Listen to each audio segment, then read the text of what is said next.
Sir friend, ನಾನು ಯುವ mart ಕಂಪ್ನಿಯಲ್ಲಿಗೆ distributor ಆಗಿ ಕೆಲಸ ಮಾಡ್ತಾ ಇದ್ದೀನಿ. ನಾನಿಲ್ಲಿ ಒಂದು ಡೊಳಾರದಲ್ಲಿ ಒಂದು ರೈತರಿಗೆ ಇದು ಸ್ಪ್ರೇ ಮಾಡೋಕ್ಕೆ ಔಷಧಿ ಕೊಟ್ಟಿದ್ದೆ, ನಮ್ಮ ಯುವ ಕಿಸಾನ್ ಗ್ರೋತ್ ಮತ್ತು ಕಿಂಗ್. ಅದು ಯಾವ ರೀತಿ ರಿಸಲ್ಟ್ ಬಂದಿದೆ ಅಂತ ರೈತರಿಂದ ಕೇಳೋಣ. ಹೇಳ್ರಿ ಸರ್, ಇದು ಹೆಂಗೆ ನೀವು ಯೂಸ್ ಮಾಡಿದ್ದೀರ? ನೋಡಿರಿ, ನೀವು ಫಸ್ಟ್ ಬಂದಾಗ ನಾಟಿ ಹಚ್ಚಿದ್ದೆ. ಹೌದು ರೀ. ನೆಕ್ಸ್ಟ್ ಟೈಮ್ ಬಂದು ಇದು ಕೊಟ್ರಿ, ಕೊಟ್ಟಿಂದ ಒಂದು ಸಲ ಸ್ಪ್ರೇ ಮಾಡೀನಿ ರೀ. ಒಂದೇ ಸಲ ಸ್ಪ್ರೇ ಮಾಡಿ? ಒಂದೇ ಸಲ ಇದು 2 ತಿಂಗಳು 2.5 ತಿಂಗಳು ಆಲಕ್ಕೆ ಬಂದ್ರಿ. ಹೌದು, ಈ ಮಟ್ಟಿ ಬೆಳೆದ್ರಿ. ಒಂದೇ ಸಲ ಸ್ಪ್ರೇ ಮಾಡಿದ್ದಕ್ಕೆ ಈ ನಮೂನೆ ಆಗಿದೆ.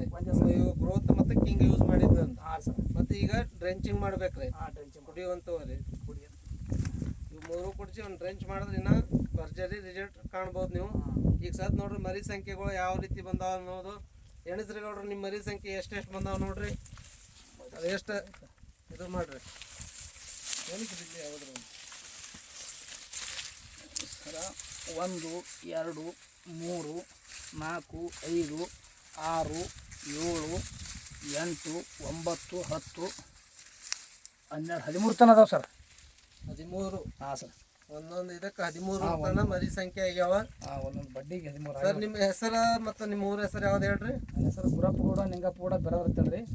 ಸಾಕಿನ ಗುಬ್ಬೇವಾಡು. ಗುಬ್ಬೇವಾಡೂರು. ನೀವು ಇದು ಈ ಏರಿಯಾ ಯಾವ? ಡೌಲಾರ್ ಬರ್ತಾರೆ ಸರ್. ನೀವು ಡೌಲಾರ್ ಏರಿಯಾದಾಗ ನಿಮ್ಮ ಹೊಲ ಐತಿ? ಡೌಲಾರ್. ಹಾಂ, ಇಲ್ಲಿ ನಾವು ಕೊಟ್ಟಿದ್ದೇವ್ರಿ. ಈಗ ಮುಂದಿನ ವಿಡಿಯೋದಾಗ ಮತ್ತೆ ನೆಕ್ಸ್ಟ್ ರಿಸಲ್ಟ್ ತೋರಿಸೋಣ. ಹಾಂ ಸರ್. ಓಕೆ.